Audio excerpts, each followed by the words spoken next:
Karibu kwenye utangulizi wa maandiko.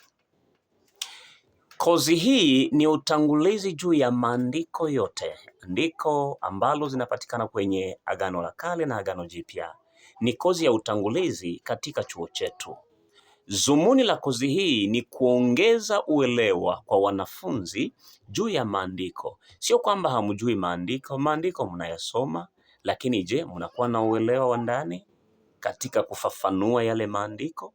Kama bado tunasoma maandiko kihovyohovyo na tunayaeleza kihovyohovyo, basi kozi hii itatusaidia namna ya kuweza kuyaelewa maandiko.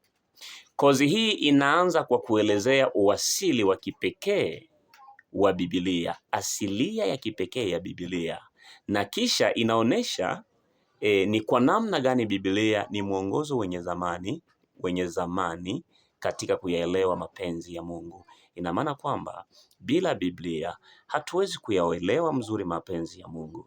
Kitakacho kusaidia mimi na wewe kuyaelewa mapenzi ya Mungu ni kupitia Biblia. Kisha itazingatia ujumbe wa Biblia. Biblia iko na ujumbe gani?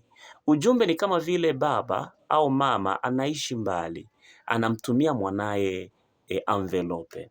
Ndani ya ile envelope kunakuwa na bahasha. Lazima sasa usome mzuri ili ujue ujumbe ambao unapatikana katika ile bahasha. Kwa hiyo Biblia pia ni kama vile bahasha.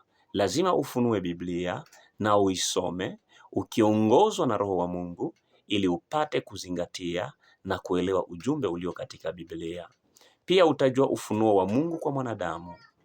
Maandiko yanaitwa ufunuo wa Mungu kwa sababu ni katika maandiko ambapo Mungu amejidhihirisha kwa kutumia neno lake na hasa juu ya watoto wake. Ina maana kwamba Biblia ni ufunuo. Kwa sababu gani? Mungu alimfunua mtoto wake katika Biblia, katika maandiko. Na ufunuo huo haujaanzia kwenye Agano Jipya, bali umeanzia kwenye Agano la Kale. Hebu soma Ufunuo kitabu cha Waebrania, sura ya 1 mstari wa 1 hadi mstari wa 2.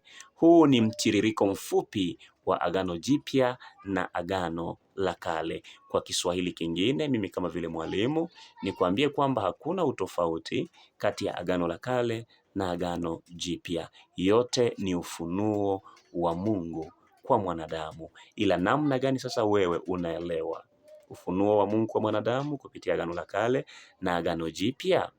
Mwisho wa kila sura kuna zoezi, yani utafanya mitihani mbalimbali ili uweze kuwa na graduation, na kama haufanyi mitihani hauwezi kuwa graduated na hautapata cheti chochote kwenye chuo chetu.